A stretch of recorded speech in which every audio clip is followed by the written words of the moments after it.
तौर पे आज जो है वो उनका काम बंद हो गया। कितने लाखों अफराद और भूख से मर जाएंगे, इसमें बताएं किसका जिक्र है। और 50 लाख से ज्यादा लोग जो है वो बेरोजगार हैं, नौजवान लोग नहीं, नौजवान। उनको जवाब किसने देना है जनाब? वो सोशल मीडिया की वजह से है।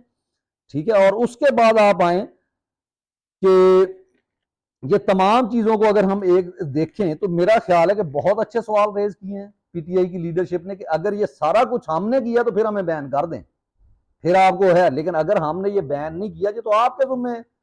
यानी बॉर्डर की हिफाजत किसने करनी है? आप तो जेल की हिफाजत के ऊपर लगे हुए हैं। आपको जो है वो देखना है कि बाहर से वहां वो मुंह से कहते हैं कि हम आपके बंदे मारेंगे, घुसकर और बंदे मार के चले जाते हैं, और आप भांग पीकर सो रहे हैं।